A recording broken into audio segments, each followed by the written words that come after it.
Neste momento, convidamos o senhor Pedro Henrique de Almeida Andrade, graduado em Medicina pela Universidade Federal de Minas Gerais, UFMG, é coautor de É Tempo de Ética, Aspectos Médicos e Jurídicos e possui artigos publicados na área de geriatria, ética e médica e medicina do esporte. Além disso, é autor do livro Nova Lorena Diamantina, História e Memória de Cedro de Obaeté, o qual será lançado nesta cidade hoje. Ele é o mediador da palestra intitulada Raízes de Cedro, História e Memória de Cedro de Obaeté.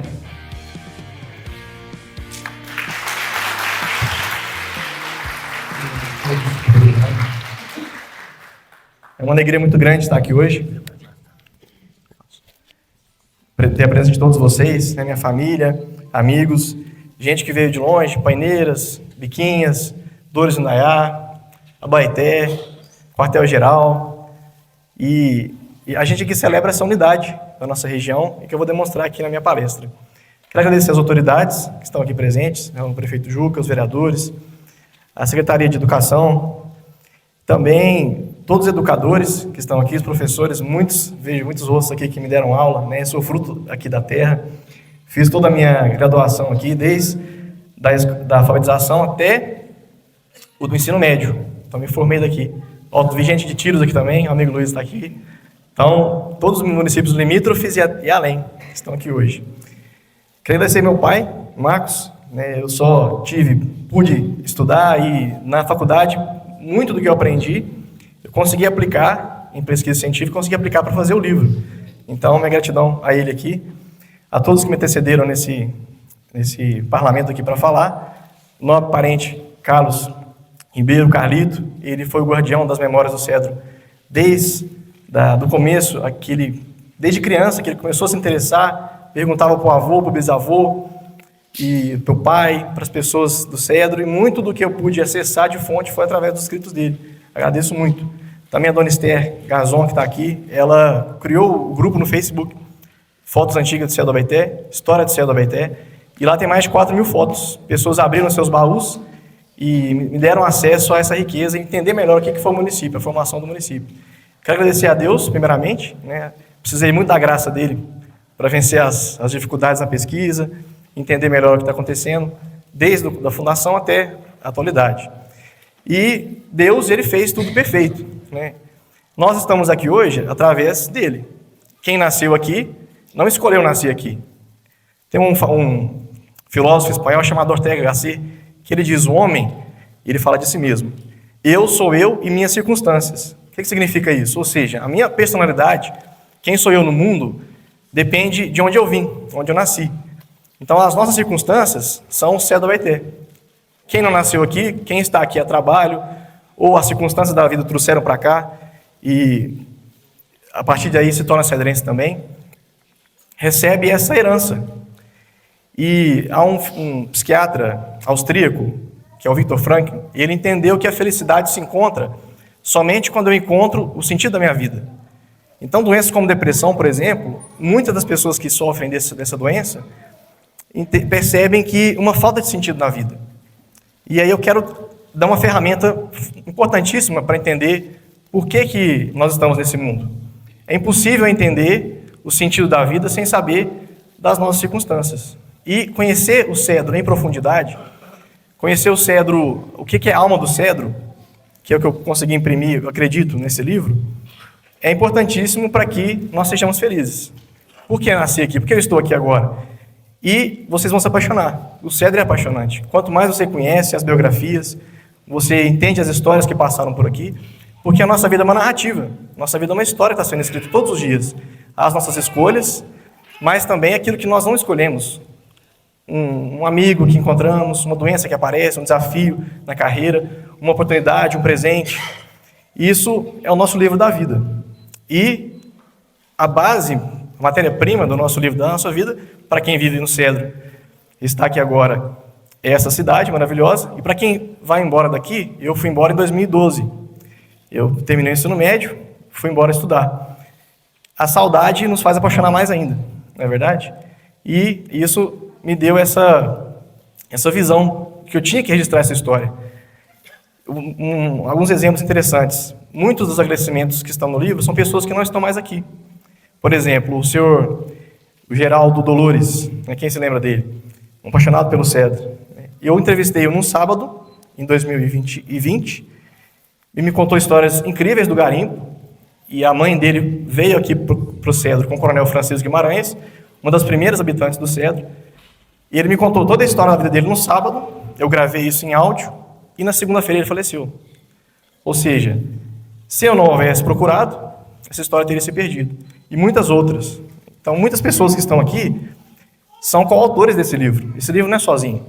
Então, esse louro não é meu, essa glória não é minha. Primeiro é de Deus, mas também de todos vocês que me ajudaram a descrever, a narrar esses fatos.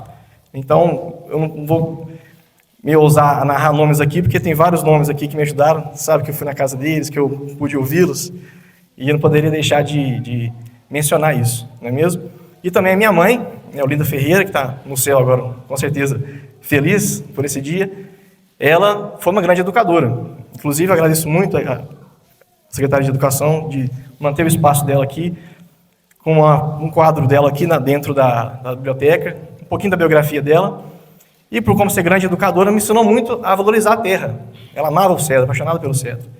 E isso eu busquei imprimir também nessas páginas que eu espero que todos leiam. Por que Nova Lorena Diamantina? Muitos devem estar se perguntando. Nova Lorena Diamantina é o nome que esse território nosso recebeu em 1800. Houve uma expedição vinda de Vila Rica com mais de 70 pessoas, incluindo militares de cavalaria, naturalistas, o intendente de Ouro de Sabará, para pesquisar o rio Indaiá e o rio Abaeté. E o naturalista José Vieira Couto, de Diamantina, batizou essa região de Nova Lorena Diamantina. Lorena, em homenagem ao governador da época de Minas, Bernardo José de Lorena. Diamantina, devido aos diamantes que estavam despertando muito interesse na coroa portuguesa naquela época, e Nova por ser um descoberto. Esse nome não pegou, ele quase não foi mais mencionado depois de 1810. Mas o cedro, o território do cedro, foi o território que mais deu diamantes nessa expedição, que foi ali o Porto dos Pintores, que é no nosso município, onde tem a Fazenda dos Pintores, da família Vilas Boas, e o cedro está no coração desse território. Então, é uma maneira de projetar o cedro fora de Minas e também internacionalmente, porque essa região, com esse nome, ela é pesquisada nas universidades. E o cedro tem um papel importantíssimo nessa história. Então, aqui eu coloquei o índice, que são 56 capítulos, são 628 páginas, são 10 anos de pesquisa. Esse livro, ele está separado, a primeira etapa, na parte que fala da história colonial, desde o descobrimento do Brasil em 1500, os primeiros bandeirantes aparecem aqui em 1610, aproximadamente, subindo o Rio São Francisco, o nosso rio Indaiá deságua no São Francisco, bem lá para cima da represa de Três Marias, e eles usavam esses rios para entrar no território. Então o cedro já foi visitado nesse período. Por que estudar a região? O quartel-geral do Indaiá foi o segundo maior contingente militar de Minas Gerais, com mais de 30 militares de cavalaria. Isso já em 1800. Então o cedro era muito percorrido. Os maiores diamantes do acervo português vieram daqui. Inclusive um diamante de 37 quilates em estado bruto, que é o maior diamante em exposição bruto do mundo. A pesquisa demonstrou, e vou mostrar para vocês, que veio do território do cedro. Então olha a importância da nossa cidade. E eu vou mostrar aqui algumas descobertas, várias descobertas na verdade, um pouquinho, porque no livro tem mais. Mas a nossa cidade é riquíssima em história. E se não fosse tão rica, eu não despenderia tanto tempo para escrever. Então, que vale a pena mesmo a gente conhecer. Havia muitos descaminhos, a história de contrabando é interessantíssima. Então, onde tem diamante, a vontade das pessoas de conhecer, de garimpar, de tentar sua sorte, tentar sua vida. Experiências singulares de governança, ou seja, aqui funcionou os quartéis de cavalaria, o governador de Minas se interessou muito pela região e ele tentava puxar para a sua autoridade essa área, e é uma região muito esquecida. Então, apesar de aqui o cedro preservar muitas histórias orais, este é o primeiro livro de história da nossa cidade. Paineiras ainda não tem o seu livro, ou seja, dos municípios limítrofes do cedro, Paineiras ainda não tem. Abaeté tem um grande livro do Dr. José de Oliveira, que está aqui, eu dou um exemplar aqui para a biblioteca. Esse livro é de 1970, e ele cita o cedro em algumas partes. O quartel-geral tem o seu livro também, o quartel-geral de Indaiá. E o Tiros, inclusive o autor da história de Tiros está aqui, que é o Luiz. Então, faltava o cedro e paineiras, agora falta só paineiras. Olha que incrível essa imagem. Essa imagem aqui é de um garimpo de diamantes em 1868, é uma ilustração. Mostra os escravizados puxando o cascalho é tirado do leito do rio e depositado nos paióis para só depois ser lavado. E aqui uma imagem do garimpo do Simplício, que foi um garimpo, o seu Jardim Faria foi o proprietário. Olha as semelhanças. Isso aqui em 1868 e isso em 1988. Desmontando o barranco para tirar o cascalho e levar para uma superfície maior. Isso é um exemplo de permanência. São 200 anos, mais de 100 anos que separam essas duas fotos e o método é o mesmo. Isso é uma riqueza muito grande que precisamos divulgar e resgatar. E que maravilha que é o nosso município. Só a vista já alegra muito, né? E eu quero agradecer esse cenário maravilhoso que está aqui.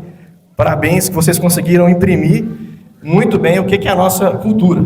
As cachoeiras aqui, nós vemos as pineiras, pode fazer alusão ao garimpo, alusão também à lavoura de café, de milho, o oratório com Nossa Senhora do Rosário, nossa padroeira, né? O cedro nasce já muito religioso e ainda é, o último censo de 2022 mostra que o Cedro é uma cidade com 99% da sua população religiosa, católica e protestante, então nós estamos sob a bênção de Deus, graças a Deus. E, ao fundo, a casinha simples, né? o filtro de barro, e aqui umas fotos de garimpo e uma balança de pesar diamantes. Depois, se alguém não tiver percebido, tem uma pequena balança de pesar diamantes, que ela é dobrável, né? A pessoa podia carregar consigo, e era instrumento obrigatório para todo mundo que frequentava no Cedro. O Cedro chegou a ter, e isso já havia declarações de entrevista dos anos 70, de que todo mundo garimpa no Cedro. Essa era a frase. Então, esse verde da nossa estrada é um mineral, ele chama glauconita. É um mineral que confere a cor verde. Os habitantes do Indaiá, desde o século XVIII, achavam que isso era cobre. Isso é interessante, eles acreditavam que era cobre, porque o cobre, quando ele ferruja, ele dá essa pátina azulada. Mas as pesquisas desde 1878 vieram aqui um grupo de Ouro Preto e viu que não era cobre, é glauconita, é potássio. Aqui uma foto que faz alusão às minhas origens, de onde eu vim, não é isso? Aqui a minha avó Diz Ferreira da Silva, a família tinha garimpo, meu avô Zé Ribeiro de Andrade mexeu com garimpo, minha avó com uma inchada nas costas, e aqui a minha mãe, Olinda Ferreira, atrás delas está uma espécie de dique que era usado para cercar o rio, né, que são as mariquinhas. E aí vinha esse dique para fazer a virada, para cercar o rio. Essa técnica é colonial, descobri que era do século XVIII, já usada em Diamantina desde o século XVIII, muito antes. E a minha mãe me contava histórias. Ela, a avó Disse. E esse livro é uma homenagem para elas também, porque quando acabava a luz no Cedro, alguém se lembra? No passado, o Cedro tinha vários picos de energia, né? E para mim, eu adorava, porque a gente deitava na cama e ela começava a me contar essas histórias, e me lembro de muitas delas, e pude preservá-las nas páginas desse livro. Esse é meu avô Sebastião, um homem que criou a família no carro de boi. Quando não estava no carro de boi, estava no arado. É um homem impressionante, assim, moralmente falando e espiritualmente, culturalmente, e um grande contador de histórias. Quem ainda não tiver sentado do lado dele, escutado boas histórias, peço que tenha essa oportunidade. E ele conta as mesmas, e eu tenho a mesma vontade de ouvir até o final, porque ele sempre conta coisas novas e com muitos detalhes. Aqui é o nosso Cedro Abaeté, está na mesorregião central de Minas, no coração de Minas Gerais. E ele era uma região de fronteira. O Triângulo Mineiro só é mineiro a partir de 1816. Até então, isso era de Goiás. Se o Triângulo, que é esse nariz aqui de Minas, o Triângulo de Minas era de Goiás até 1816, nós estávamos na fronteira. Era uma região de fronteira. Então, a região de fronteira é muito percorrida por garimpeiros, pessoas querendo fugir das autoridades. Então, é sempre muito rico essas regiões e não poderia ser diferente com o cedro. Os indígenas são muito poucos falados, mas quem trabalhou com o campo, quem conhece o campo, o Marcinho está aqui para falar que ele conhece bem essa cultura, encontra vestígios. O saudoso Sr. Zé Vigilato, pai do nosso prefeito, me contou histórias, eu vi panelas de barro enterradas. Meu avô, Zé Ribeiro de Andrade, ele ia arar a terra e encontrava várias vezes panelas, áreas de aldeamento indígena. E esses foram nossos primeiros cedrenses. Essa região bonita para se viver, inclusive tem alguns sítios arqueológicos na nossa região que dão uma visão panorâmica da Serra do Capacete. Então, se hoje a gente vai fazer uma caminhada e olha com deslumbre para a Serra do Capacete, esses homens há mais de 1000 anos atrás também tiveram a mesma vontade de viver aqui. Então, o cedro ele atrai de fato. Isso aqui é uma pesquisa do professor Marcelo Fagundes de Diamantina. Esse é o trajeto do rio Indaiá, do rio Abaeté, e aqui a represa de Três Marias, e aqui embaixo o rio Indaiá. O cedro ainda não foi pesquisado arqueologicamente. Eu estou em contato com a professora Lilian Panachuk, lá da UFMG, o professor Fabrício, que tem uma fazenda no quartel São João, da UFMG também. Nós estamos fazendo um projeto, e eu até peço depois para ter uma reunião com o Juca, com a Secretaria de Cultura, para organizarmos uma pesquisa arqueológica para fazer esse levantamento aqui. Esses triângulos são sítios arqueológicos indígenas, são locais de aldeia, já abandonados há muito tempo, é claro, mas que ainda se pode encontrar vestígios. Aqui são alguns utensílios. Isso é a cultura indígena Aratu-Sapucaí. Os indígenas abaetés, e aí vem a origem do nome da nossa região, Abaeté é homem honrado, homem forte. Cedro do Abaeté, porque era nos distritos de Abaeté. Eles faziam esses mesmos instrumentos numa área gigantesca. Então, essa cultura Aratu-Sapucaí era o jeito de construir peças, ferramentas. E até o Lázaro está aqui, que é de Dores do Indaiá, que é um grande estudioso dessa cultura e tem um acervo incrível também. Então, são cachimbos tubulares. Eu tenho uma coleção em casa, itens que foram sendo doados, pessoas que foram se interessando, me passaram várias peças, e pude fazer uma coleção onde eu consigo demonstrar a cultura que havia aqui. Então, o cedro, mais para frente, pode ter um museu. É claro, isso é muito difícil do ponto de vista burocrático, precisa de verba federal, mas nós temos potencial para ter um museu. Algumas vasilhas. E essa é uma urna que foi desenterrada no rio Abaeté. Aqui no centro já foi encontrada urnas do mesmo tipo. Então, se faz uma escavação ao redor e se encontra a peça dessa forma. Lendo os inventários da região, eu pesquisei mais de 1000 documentos, o livro tem 1000 fontes documentais e notas de rodapé. Fui no Arquivo Público Mineiro, no Arquivo da Biblioteca Nacional do Rio de Janeiro, o Museu da Torre do Tombo, em Lisboa, Portugal, os arquivos que é o mais importante, que é do acervo do Tribunal de Justiça de Minas Gerais, que são os inventários de quem viveu no cedro. Então, quem via para o cedro, desde antes de ser cedro ainda, quando era só Rio Indaiá, 1850, muito antes ainda, 1790, e eles deixaram inventários. O documento, o inventário é muito importante para a questão de herança. E tudo era registrado. Então, eu encontrei esse registro no inventário do Antônio de Borba Fagundes, que é o fundador de Tiros, onde o avaliador dos bens dele, que ele faleceu, escreve: uma panela grande de gentio, que sendo vista e examinada pelos louvados, por eles foi avaliada a quantia de 1.000 réis. Ou seja, esse homem achou essa panela em 1838 e já tinha interesse de preservá-la como arte. A partir do século XVIII, do século XVII ainda, as bandeiras começam a penetrar no território de Minas Gerais. Não existia Minas Gerais ainda, existia só a costa do Brasil. Os portugueses chegaram na costa, encontraram-se com os indígenas, mas tiveram dificuldade para entrar no território, por causa das serras, a Serra do Mar e outras serras. Só que esses homens, chamados bandeirantes, vindo de São Paulo era uma região pobre naquela época, por incrível que pareça, hoje é o estado mais rico do Brasil. Por quê? As lavouras de cana não davam muito certo. Pernambuco, que era muito rica. Então, eles se embrenhavam no interior do território em busca de ouro, de pedras preciosas, para tentar a riqueza. Aqui são algumas bandeiras que penetraram. Aqui o Rio São Francisco, que corta Minas Gerais. Esse é o grande eixo de referência dos bandeirantes. E nós estamos na margem esquerda do São Francisco. O rio Indaiá, o rio Abaeté, o Marmelada são afluentes da margem esquerda. Então, é a maneira que eles tinham de penetrar o território.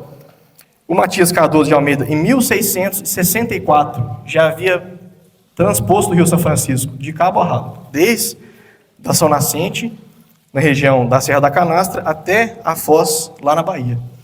Então, Pitangui foi a cidade fundada por bandeirantes em 1709, e a partir dela foi que eles entraram no território. Aqui, os primeiros mapas que mostram o rio Indaiá. O rio Indaiá é muito importante para o centro do Abaeté, não é verdade? Está a pouca distância, foi a nossa fonte de atração primeiro. Os povos buscavam a região do Cedro por causa do Indaiá. E esse é o primeiro mapa que aparece o rio Indaiá. Ele é um mapa de 1790, perdão, é um mapa que não tem data, olha só, ele é um mapa tão antigo, é uma categoria chamada de carta sertanista. O que é isso? É carta de bandeirante. Esse mapa pode ser do século XVI. Pelas características, é do começo do século XVIII, ou seja, isso aqui é antes de 1710, é muito antigo.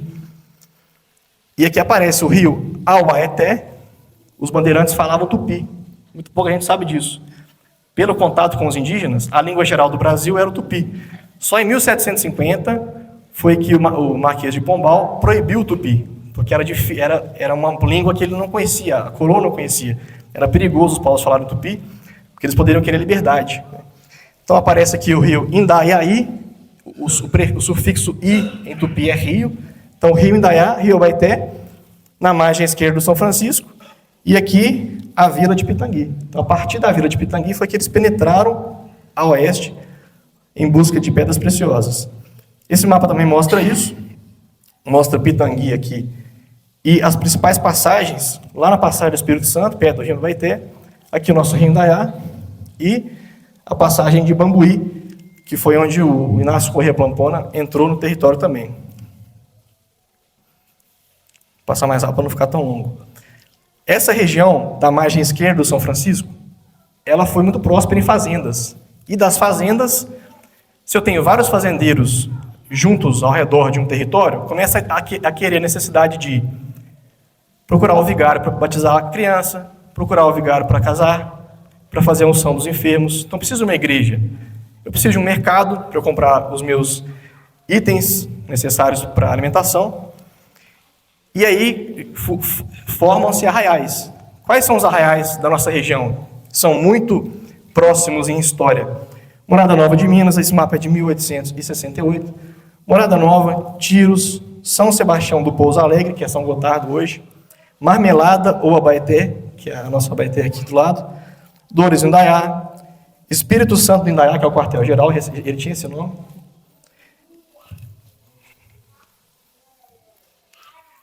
Luz do Aterrado, que é a cidade de Luz, Bambuí e Pinhuí. Essas cidades estavam super conectadas do ponto de vista material, de comércio. Hoje, parece distante, porque as cidades estão num nível tão grande de independência que não tem mais aquela conexão. E muitas pessoas do Cedro foram estudar, minha mãe mesmo, o Carlito, a Tioneida, Tia Lindéia, o Padre Ordênis, muitos foram estudar em Dores. Hoje não tem mais esse vínculo tão grande. É claro, em questões administrativas tem mais, né? Questão de saúde, de convênios. Mas é importante resgatar, o meu livro busca isso também, resgatar essa conexão com as cidades. E a grande descoberta da nossa região, que foram os diamantes. Os diamantes mudaram a história do Cedro para sempre. O Cedro do Abaeté nasce como arraial somente em 1933. Eu descobri um documento no arquivo histórico do acervo do Tribunal de Justiça, onde o coronel Francisco Guimarães fala: eu vi o Cedro ser fundado em 1933, com a chegada de José Gonçalves Filho, que é a primeira casa do Cedro, que foi do Zé Flávio. Construiu uma venda aqui, um comércio. E não por coincidência, houve uma explosão no garimpo. O que eu quero dizer com isso? Um afluxo muito grande de gente, porque se descobriram grandes diamantes em 1929, com a crise da Bolsa de Valores de Nova York. Uma grande crise no mercado financeiro global fez que as pessoas perdessem dinheiro. Quem criava gado, quem cultivava café, milho, perdeu muito dinheiro e teve que buscar outras alternativas econômicas. E foram voltar para o rio Indaiá, voltaram para o rio Abaeté. Com melhores técnicas de garimpo, encontraram grandes diamantes em 1929. Isso gerou um fluxo muito grande de garimpeiros, e em 1933, um homem chamado Zé Gonçalves Filho passa aqui nessa região. Nesse documento fala que aqui é uma região de mata fechada, somente com trilhas de caçadores. Olhem só, o Cedro era isso. Uma região de mata fechada, somente com trilhas de caçadores. Não tinha casa nenhuma. O Zé Gonçalves Filho faz a sua primeira casa nessa estrada, já devido ao grande movimento de garimpeiros, de fazendeiros, e nasce o Cedro Abaeté aí. Aqui são as 4 regiões de Minas que tem diamantes. Só 4 regiões de Minas têm diamantes. É a região do Espinhaço, que está Diamantina, Grão-Mogol. A região do Oeste, São Francisco, São Gonçalo do Abaeté, Abaeté, Tiros, Cedro Abaeté. O Cedro, ele é o último no território. O rio Indaiá é o último rio dessa província a ter diamante. Depois dele, não tem mais. O São João não tem diamante, praticamente. E todos os rios, depois, o Marmelada não tem diamante, ou seja, o Cedro quase que não pega diamante, e que bom que aqui está esse território. Coromandel, que saiu o primeiro diamante, o maior diamante da história, que foi Getúlio Vargas, em 1936, e agora o segundo maior, né? Quem está acompanhando os jornais viu um diamante de mais de 600 quilates que saiu lá em Coromandel. E a região de São Roque de Minas, que é a Serra da Canastra. Isso aqui já teve no Cedro. Isso é uma lavadeira do século XVIII, uma gravura da época, que mostra os escravizados lavando o cascalho. No rio Indaiá, eu encontrei um documento da época dizendo que o rio tinha essa lavadeira. Os escravizados já tinham tirado o cascalho, agora é hora de lavar. Os garimpeiros atualmente lavam, é claro, não atualmente, mas na época do Cedro, que estava no auge do garimpo, se lavava na peneira, né? Batia a peneira várias vezes, o ralo, a peneira grossa, a média e a fina. E eles não, eles tinham um sistema de bicas de água, onde corria água e lavando o cascalho. E aqui os feitores ficavam de olho. Então eu tenho os registros dos feitores que ficavam vendo se os escravizados não iam ficar sem. É um capítulo muito triste da nossa história, a escravidão, mas é importante registrá-la.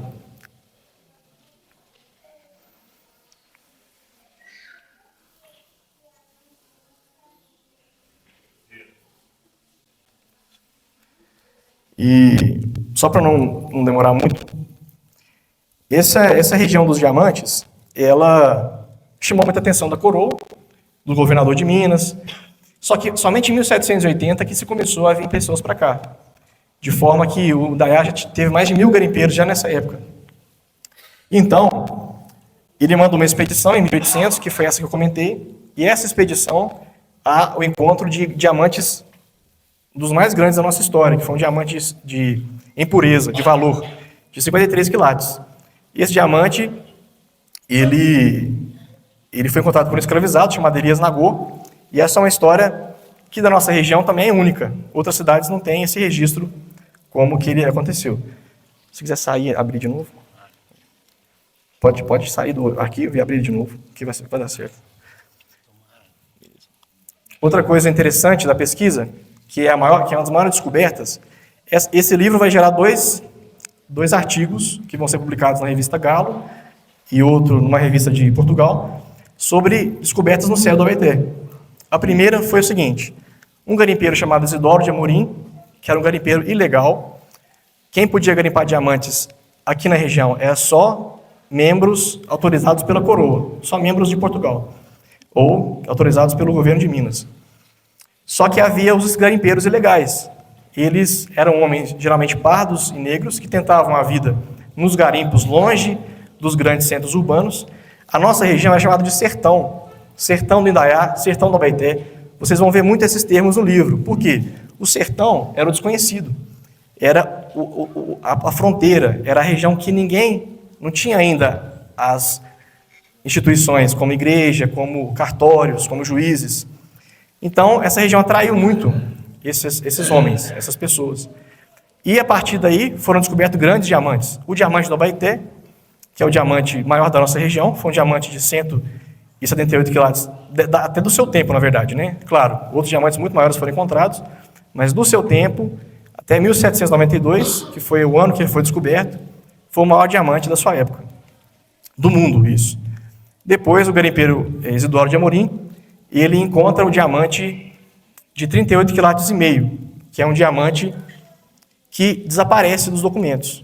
Então, esse diamante Até o meu livro não se sabia onde ele estava, que é um diamante muito famoso, é um diamante que ele é rosado, e ele, aqui é o Porto dos Pintores, não sei se alguém já teve a oportunidade de conhecer, muitas pessoas aqui, claro, que conhecem mais o Rio Indaiá, sabem desse ponto.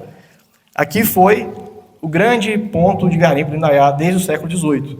Então, os garimpeiros ilegais vinham para cá, depois a coroa na expedição de 1800, depois os garimpeiros do século XX, como o senhor Jardim Faria, meu tio, já garimpou aqui nos Pintores várias vezes. Então, é uma região muito importante para a nossa história, precisa ser mais valorizada. Aqui eu falo um pouquinho do diamante do Abaeté, esse diamante aqui. Eu tive contato com o Museu do Palácio Nacional de Lisboa. As joias do rei de Portugal ficaram para a República e eles abriram um museu, que é o Museu do Tesouro Real, que é o maior cofre do mundo. E esse diamante está lá. Perdão, esse não. Esse aqui é o diamante do garimpeiro Isidoro, de 1799. O diamante do Abaeté, que é esse que eu estou falando com vocês, que foi o maior do seu tempo, 138,5 kg, ele esteve preservado até 2002. Infelizmente, nesse ano, o Museu de Portugal teve a má ideia de fazer uma exposição na Holanda e esse diamante foi roubado em 2002 e nunca mais foi encontrado. A Holanda é um grande centro de comércio de garimpo, né? Aqui está o meu amigo Tim. O Tim é um conhecedor do mercado internacional de diamantes. Ou seja, isso entrou ou está na coleção de algum sheik lá do Oriente Médio, ou os indianos que adoram diamantes. E aqui eu mostro um pouco das joias que foram roubadas. Foram 6 milhões de euros que foram roubados. O cetro do Dom João José I e o diamante maior, que é o diamante do Abaeté, que significou muito para a gente. Depois que ele foi encontrado, em 1792, a região toda ficou muito mais frequentada. Aqui é o Isidoro de Amorim, um garimpeiro que eu comentei com vocês, um garimpeiro pardo, que tinha um grupo de mais de 60 pessoas que garimpavam no Indaiá, mas não só, também em Diamantina, em Coromandel. Foi um grande líder de garimpo em Minas. O governador reconhecia como o maior garimpeiro da história de Minas Gerais. Aqui alguns documentos para vocês conhecerem o material que eu trabalho nas minhas pesquisas, né? A história para mim é um hobby. Eu sou médico, nas horas de descanso, tem um santo que eu sou muito admirador, que é São José Maria Escrivá, fundador do Opus Dei, que ele diz que o descanso não é não fazer nada, é fazer algo diferente. Então, meu descanso virou a história. Então, nós lemos esses documentos nos arquivos e aqui está a assinatura do garimpeiro Isidoro. Ainda não havia sido registrado nenhum documento com essa assinatura, eu consegui encontrá-lo. Isso estava no acervo do Arquivo Público Mineiro, bastante escondido. Então, nós podemos ver aqui Isidoro de Amorim Pereira. Esse documento foi assinado aqui nos Pintores, olha só. Quando o cedro nem existia, nem sonhava em existir, né? Isso em 1800. Aqui eu falo da descoberta que eu fiz, porque eu quis saber para onde foi esse diamante que foi encontrado aqui no cedro, em 1799. E aí eu fui nos inventários, que é uma coisa que os historiadores não gostam muito de fazer, atualmente, infelizmente. Né? As pessoas gostam de citar outros livros, mas não vão nos acervos primários. Então eu fui na Torre do Tombo, achei o inventário de Dom João VI, pai do Dom Pedro I, que é o nosso primeiro imperador do Brasil. E aqui estão os 2 diamantes. Encontrei um grande diamante bruto que foi oferecido à Sua Majestade por Manuel de Encarnação, que tinha encontrado no Abaeté e pesa 135 quilates, e outro semelhante oferecido que pesa 35 quilates. Esse é o diamante de Isidoro, encontrado aqui no Indaiá. Achei um novo inventário dos bens do rei, já em 1910, na Torre do Tombo também, que fala um diamante bruto com peso de 27 gramas, que é o equivalente em quilates, e outro em bruto com peso de 7 gramas. Esse é o nosso diamante. Nosso diamante do Indaiá tinha 7 gramas. Entrei em contato com o diretor do museu, através do professor Fabrício, que é da UFMG, é mais fácil. Eu não sou mais da universidade, hoje em dia eu trabalho somente em hospitais privados, e consegui com o diretor o dado desse diamante, que ele está lá, ele foi avaliado, ele foi pesado, e é o mesmo peso de todos os registros, ou seja, eles me confirmaram e me agradeceram por ter sido, com alto grau de certeza, o nosso diamante. Então esse diamante aqui é o diamante encontrado pelo garimpeiro Isidoro, em 1799. Isso estava desconhecido dos acervos do museu, E agora vai ser incluído a nossa cidade lá no Museu de Lisboa, que é um museu super frequentado pelo mundo inteiro. Então é uma forma de projetar o Cedro, a nossa cidade, para o mundo, e de dar a importância devida que ela tem na história do Brasil e do mundo. Outra descoberta importantíssima desse trabalho são os roteiros de tesouros. Quem nunca ouviu falar de um tesouro enterrado aqui no Cedro, nos Três Morros, não é verdade? Ou em outros locais. Isso a gente ouve desde criança, né? Muitas pessoas buscaram isso, procuraram os garimpeiros, isso fez o sonho de muita gente. E eu descobri que isso é muito mais antigo do que a gente pensa. Esse mapa é de 1764. Nós éramos do território da paróquia lá de Paracatu. O vigário de Paracatu conseguiu que todas as paróquias até o quartel-geral, até Dores e Indaiá, fosse de Paracatu à distância, né? Fazia muito mais sentido ser de Pitangui, mas por questões políticas conseguiram que fosse de Paracatu. E esse mapa mostra toda a comarca de Paracatu nessa época, e nas cabeceiras do rio Abaeté, aqui é o Indaiá, e vejam esse trecho. Por aqui se esperam grandes haveres de ouro, ou seja, já nessa época havia na população a ideia de que se tinha ouro enterrado aqui na nossa região, nas cabeceiras do Indaiá. Localizei esse mapa lá no Rio de Janeiro. Esse mapa é sertanista, ele mostra o trecho da nossa região. E aqui escrito Andaiá, Borrachudo, que é o Rio Borrachudo. Então, na ordem, Indaiá, Borrachudo, Abaeté.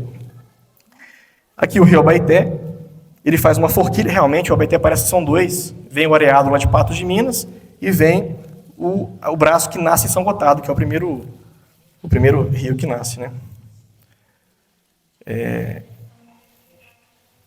Aqui são roteiros que falam que nas cabeceiras do Abaeté, onde tem 3 morros, aqui são 2 morros, aqui fala 3 morros, havia nesses roteiros antigos uma ideia de que onde tinha 3 morros tinha ouro. E o nosso Cedro tem 3 morros, né? O Cedro, para quem vê a região lá da cabeceira do São João, é os nossos 3 morros, muito aparente no relevo. Então, esses sertanistas, esse povo que vivia aqui, acreditava que nos 3 morros tinha tesouro. Nas minhas pesquisas, eu achei jornais do Rio de Janeiro, ou seja, jornais que frequentavam todo o Brasil, notícias que há muita gente sonhando com tesouro enterrado. Um senhor chamado Zacarias, que é irmão do seu Tincaria, ele tinha fazenda aqui no Cedro, e ele achou nos papéis do avô dele um roteiro dizendo que lá nos 3 morros, onde tem 3 morros iguais, havia um tacho enterrado com diamantes e ouro. Ele achou esse documento muito interessante, ele viu que ele era legítimo. Obrigado.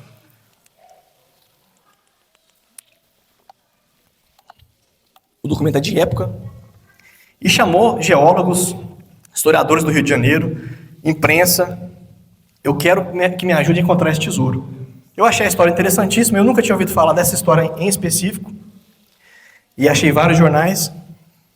E, por sorte, esse documento foi digitalizado na época, ele foi fotografado. Aqui é difícil de ler, mas com as ferramentas que a gente tem, ele começa em um lugar denominado 3 morros, que são 3 irmãos, que são 3 morros iguais, e ele vai descrever toda essa história. E aí eu procurei o filho desse senhor, do Zacarias, ele é professor lá em Carmo da Mata, eles moram lá hoje, família do Tincaria de lá. E ele falou assim, o pai achou legal demais você descobrir essa história, ele vai no Cedro aí. Ele é muito amigo do meu avô Sebastião, se reencontraram depois de muitos anos. E para minha surpresa, ele falou, perdi esse documento tem mais de 30 anos, não sei onde procurei, onde deixei, eu sou bagunceiro. Ele mesmo assumiu que perdeu. Só que ele não tinha acesso à reportagem, eu não passei para o filho dele, só para ser a foto da chamada, para ver até onde ele sabia. Ele narrou para mim o documento inteiro. Ele sabia de cor todo o roteiro. Isso mostra o tanto que ele estava interessado nessa história. Aqui é a foto de 1970, ele com o filho, no jornal Correio da Manhã, sobre essa história. E aqui, o dia do nosso reencontro. Né? Encontrei aqui, inclusive aqui está o tio Marcinho, aqui, o senhor aqui, tio Marcinho. O tio Marcinho está aqui, eu, o senhor Zacarias, que é o senhor do roteiro, o meu avô Sebastião, e o filho dele, que é o mesmo rapazinho da foto. Os quartéis de cavalaria vou ser mais breve, que a gente já está ficando tarde. Os quartéis de cavalaria são um ponto muito importante da nossa história. A nossa história foi frequentada muito por militares dessa época. essa região foi fechada, toda fechada. Isso aqui é o mapa da Nova Lorena Diamantina, feito em 1800, que mostra os quartéis. E o Cedro, é uma mensagem que eu queria deixar aqui hoje, o Cedro precisa valorizar muito o quartel de Santana. O quartel de Santana que está aqui, ó, esse aqui é um mapa da época, o quartel de Santana ficava ali no Boqueirão. O Boqueirão é onde o Coati faz uma volta, ele vira Ribeirão São Vicente, na região da Serra do Capacete, para quem não conhece. Lá ficava o quartel do século XVIII, ou seja, o Cedro no território cedrense. Isso é muito importante para nós. Aqui o quartel São João, que existe até hoje, no mesmo lugar. O quartel geral do Indaiá, que é o primeiro quartel mais importante de todos, está aqui. Aqui atravessava o Rio São Francisco. Aqui está Dores, hoje em dia, né? Esse mapa é tão antigo que Dores no Indaiá não existia. Dores existe a partir de 1800, porque nessa época ainda não está mencionada ela. Aqui eu mostro os quartéis mais importantes. Eu sempre fiquei muito curioso com isso. Bom, quartéis, até hoje, quartel São João, por que isso? Isso me ajudou muito. Aqui nesse sertão que nós vivemos, dizendo assim, do termo de vista de continente, nós estamos muito dentro do continente. Por incrível que pareça, tem 2 morros com o nome de navios. Onde já se viu isso, né? Nesse mar de morros, tão longe do mar, 2 navios. É o nau de guerra e a fragata. Então, esses sertanistas que vieram para cá, muitos eram portugueses, que estavam na região do norte de Portugal, na pobreza danada, e vinham para Minas tentar a sorte, tentar a vida. Eles vinham de navio, vinham em naus de guerra, vinham em fragatas. E quando viam essa região, esses morros que parecem proas de navio da época, apesar de hoje não ser muito semelhante, mas da época faz sentido, eles batizaram esses nomes. Inclusive a Serra da Saudade, nós estamos na Serra da Saudade, para quem não sabe. A Serra da Saudade é uma formação geológica que nasce lá na Cachoeirinha, Córrego Danta, até Biquinhas. Então, é interessante ver o relevo, né? Para quem vem de Abaeté, do Rio São Francisco, é plano a região. E aí, quando você vem na Mata Doncinha, você vê aquela cordilheira, né? Você vê o Pedra Menina, você vê aquele cadeia de montanhas, aquilo é a Serra da Saudade. É um marco geológico que batizou uma cidade, mas que é muito mais amplo. Por que saudade? Porque eles vinham daquela região mais amena, de planície do Abaeté, ali da região de Abaeté, e encontravam essa cadeia de montanhas com muitas matas depois, que é o desconhecido. Então dava saudade daquela paisagem que eles acabavam de passar e medo do que viria pela frente. A Fazenda Santana é importantíssima para nós. Essa casa aqui. Aqui nasce o Cedro, do ponto de vista territorial. Aqui viveu José de Deus Lopes, que é um homem que eu tenho grande enfoque na minha pesquisa, que eu sou biógrafo dele, posso dizer. Ele nasceu em 1751, em São Paulo. Em 1775, quando nasce a Polícia Militar de Minas Gerais, que é a polícia mais antiga do Brasil, que fez 250 anos na segunda-feira agora, ele se alista na Cavalaria de Minas, que é a Polícia Militar hoje, e em 1806 ele é escolhido pelo governador, isso eu consegui provar tudo por documentos, ele é escolhido para ser o chefe do quartel-geral do Indaiá. Então, todos os quartéis estavam sob posse dele. Ele vem com a família para cá, funda essa mesma casa aqui, em 1812, e traz a família. Ele era muito bem relacionado. Ele era muito rico e deixou uma fortuna de 70 milhões de réis, que é um grande cabedal para a época. É uma das maiores fortunas daqui da região. Não consegui encontrar inventários da mesma época com o mesmo valor em réis. E ele tinha diamantes no inventário, ou seja, ele usava desse poder militar para garimpar diamantes e pegar para o seu patrimônio, o que era errado na época. E essa casa ficava, infelizmente foi demolida, um pouco à frente da Capelinha do Gamelão, na margem esquerda. Eu conheço algumas pessoas de Abaeté, inclusive aqui do Cedro, que frequentaram essa casa. Infelizmente foi demolida em 1962. Aqui, essas 2 fotos me foram entregues para uma pessoa muito querida que infelizmente se foi, que foi a Rosinha Álvares, né? A Rosa Álvares, mãe da Carol, que trabalha aqui no Centro até hoje, se eu não me engano, né? Era descendente do Barão de Indaiá, descendente do José de Deus Lopes, que é esse homem que eu estou te falando, e ela me deu essas preciosidades. Então, ela quis muito ver esse livro pronto, infelizmente, Deus quis ela para perto dele mais cedo. A Carol está aqui. Aqui é a fazenda do Pompéu.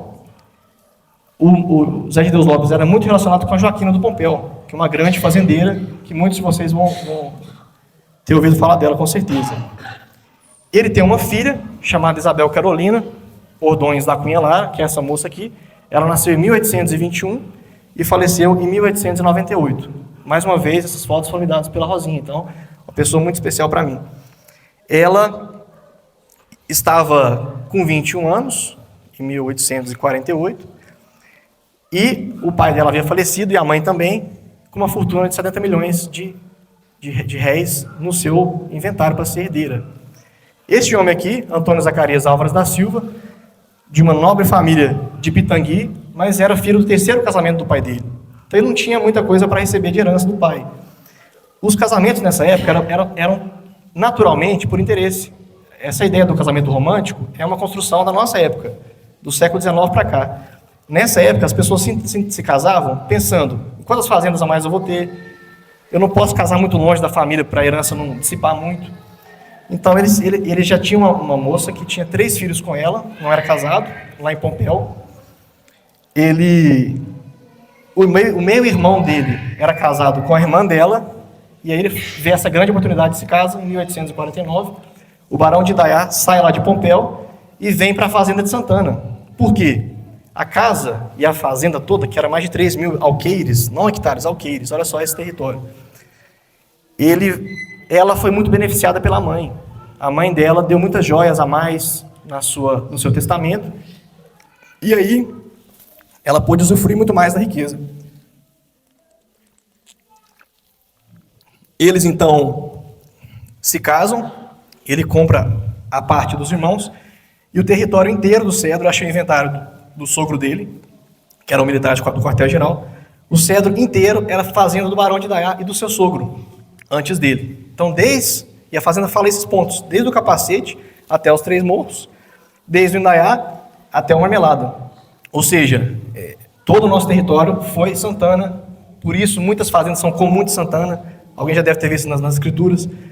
Comum de Santana, Drummond, isso são parentes da família e fazendas deles mesmo. A Santana, o barão morre em 1902, ele já havia dado 2 fazendas para os seus filhos, aqui na região que é o Passo do Rei, e os 3 córregos, que hoje é o Cedro, foi dado para seus filhos.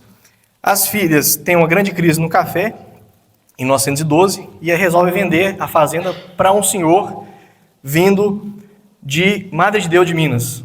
Ele nasceu em Madre de Deus em 1869, se casou em Carrancas com essa moça aqui em 1870, em 1892 ele se casa, vão para Belo Horizonte, a capital mineira estava nascendo nessa época, em 1897. Em Belo Horizonte ele compra uma grande fazenda chamada Boa Vista, que é onde hoje está o Museu de História Natural da UFMG, e o governador fala o seguinte para ele, tem um lugar chamado Cedro, que vai passar uma ferrovia, em 1912. Vai para lá, vou passar uma ferrovia lá, ele é cheio de mata. Essas matas têm madeira nova, tem peroba, tem jequitibá, tem jacarandá, aroeira, cedro. Vai para lá que eu estou levando a ferrovia para lá. Vendeu as terras em Belo Horizonte, inclusive eu estou vendo uma neta dele aqui e uma bisneta, né, a dona Esther e a Elir, que é neta desse homem. Infelizmente, ele foi enganado, né? Essa ferrovia não chegou nunca. Ele fez uma troca ruim, porque BH estava nascendo. Imagina o valor que isso tem hoje em BH, esses lotes. Só que ele não desanimou, ele não se resignou. Ele falou assim, então eu vou ficar aqui. Abriu um hotel em Dores, no Indaiá, fez a casa dele ali, onde é a fazenda hoje do Paulo Andrade, hoje é do... não esqueci o nome agora. E ele fez essa casa e começou a plantar fumo. Na época, fumo estava dando muito dinheiro. Mexia com garimpo. E se animou muito quando chegou, em 1933, o Zé Gonçalves Filho. Esse homem é Francisco de Paula Guimarães. Eu fui criado na rua Francisco Guimarães, na Avenida Coronel Francisco Guimarães. Esse é o famoso. Então, ninguém me falava quem que era ele era. Sempre tive curiosidade. Fazia carta lá no correio, Coronel Guimarães, meu endereço. Quem que foi esse homem, gente? Não aprendi na escola. E sempre tive muita curiosidade. Quando eu me interessei por isso, é que eu fui ver a biografia maravilhosa que ele tem. Então, é uma pessoa que, quando faleceu em 1946, o doutor Amador, que era prefeito de Ibaeté, falou: gente, o Cedro não tem jeito, a rua principal é Francisco Guimarães. O que esse homem fez pelo Cedro? Abriu a estrada, deu o terreno para abrir escola, cemitério, igreja, rua, Avenida Coronel Francisco Guimarães, principal avenida da cidade. E a esposa dele, Ana Josefina Guimarães, criaram vários filhos e tiveram uma família bastante numerosa, importantíssima para o Cedro. José Gonçalves Filho, em 1983, chegou aqui, abriu a primeira loja, um homem culto. Então o Cedro tem a honra de ter seu fundador, um homem que lia a Bíblia, que lia jornais, super interessado na história. E nós devemos a ele a fundação. Infelizmente, o túmulo dele está perdido. Ele foi sepultado aqui e foi feita uma sepultura simples e ele se perdeu. Eu sei mais ou menos onde está e é importantíssimo que nós fizéssemos pelo menos um marco lá.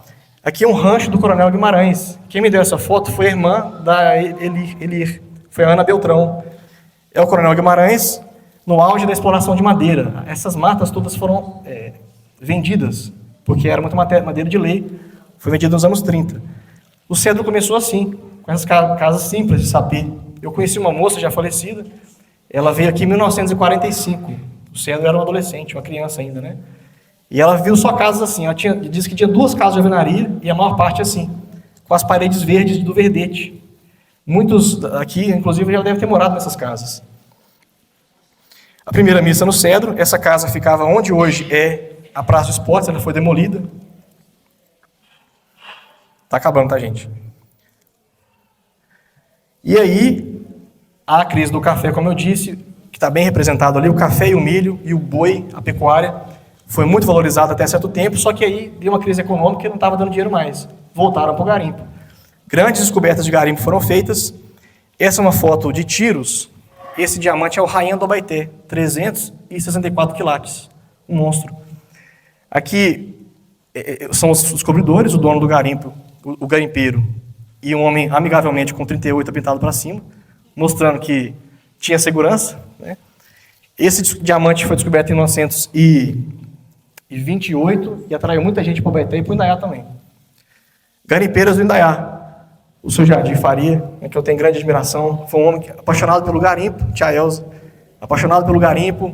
Quantos anos garimpou? Foi considerado por um historiador de tiros, que é o doutor, não recordo agora o nome dele, que fala que o Jardim foi o rei dos diamantes do Indaiá. Então, um homem muito importante para a história e que alegria estar aqui com ele aqui agora. Homens simples que buscavam a sorte, buscavam mudar de vida. Muitos deles trabalhavam na roça a troco de 1 quilo de toicinho. Pessoas do Cedro, nossos pais, nossos avós, né? Vão tentar a vida no garimpo. E muitos mudaram de vida realmente. O garimpo, ele deu muito, o Cedro, o Indaiá deu muito mesmo. Esse acervo é do Ronaldo Guimarães, que é também neto do Coronel Guimarães, bisneto, que a dona Esther teve a genial ideia de fundar esse grupo, que é o acervo nosso. E nós podemos ver os hábitos dele. Olha só o rancho, né, do garimpeiro. É assim, na metade, na seca. Dava seca, descia para o rio, ia tirar cascalho, até que as águas não arrebentassem a mariquinha, né, o dique, a virada. Faziam esses grandes troncos aqui, que são as mariquinhas, enchia de pedras pesadas, vinha com os troncos aqui, enfileirava capim e madeira, fazia uma barragem de verdade. Uma barragem que segurava o rio, a montante não tinha mais água, se tirava o cascalho. Olha o tamanho dessa virada. Essa virada quem fez foi o seu Jardim. Cercou o rio quase inteiro, né? E o cascalho poderia ser retirado, até que ele era levado para cima, se tirava o máximo de cascalho que podia, para ser depois lavado, né? E aqui ele está na época de lavar. Então, vários meses era para tirar o cascalho, depois para lavar antes das águas. E a cada peneirada, o sonho do garimpeiro, de encontrar, croado, como eles dizem, né, no meio da peneira, o sonhado diamante que podia mudar a sua vida e da sua família para sempre. Esse acervo é do seu Jardim. Aqui um garimpeiro acabou de bater a sua peneira, Aqui na banca, a banca é o nome que se dá. No meu livro eu cito todos esses nomes, esse vocabulário garimpeiro que é muito rico para a gente. E aqui o homem está analisando com a sua faquinha, a sua espátula de bambu, geralmente, para ver se no meio tem o sonhado diamante. Olha essa imagem. Isso aqui é um garimpo de diamantina, 1812. Aqui está a virada. Aqui, ó. Isso aqui é um dique que se fazia, e aí virava o rio. Aqui os escravizados estão tirando cascada, do mesmo jeito que era feito aqui no Cedro. Então, nós preservamos essa cultura garimpeira. Vários jornais, está acabando agora, 5 minutos. Vários jornais do Brasil inteiro anunciando os diamantes do Indaiá, em 1950, 1940, os maiores diamantes saíram daqui, os mais preciosos.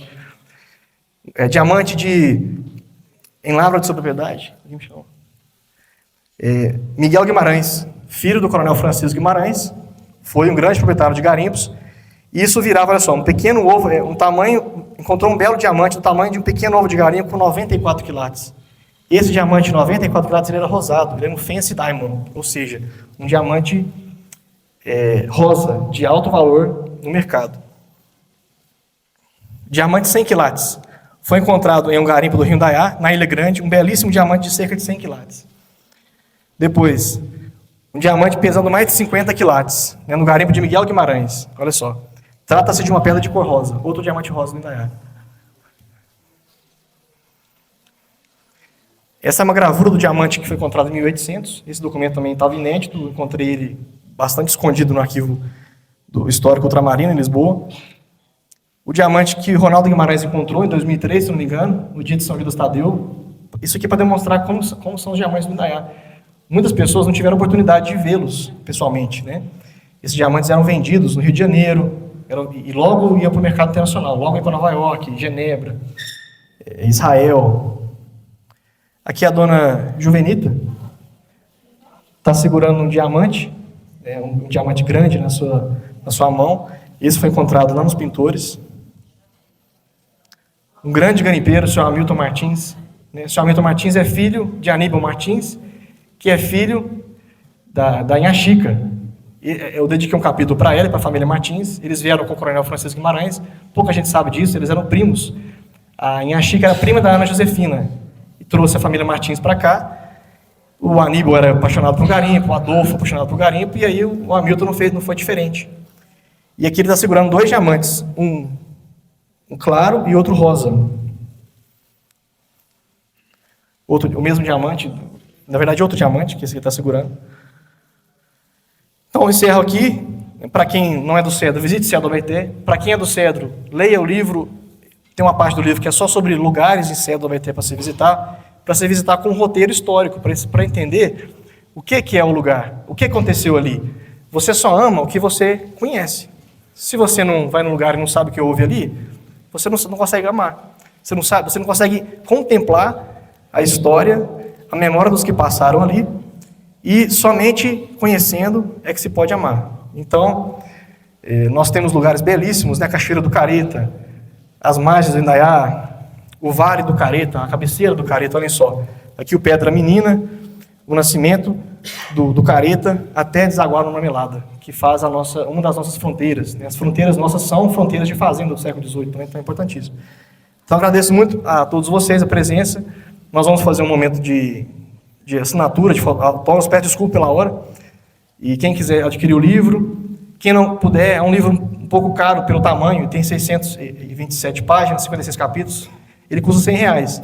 Quem não puder comprar, ou não for agora uma ocasião adequada, eu estou doando 2 exemplares para a biblioteca, um para ficar aqui e outro para circular. Então fiquem muito à vontade também para visitar a biblioteca e ter. Então muito obrigado, gente.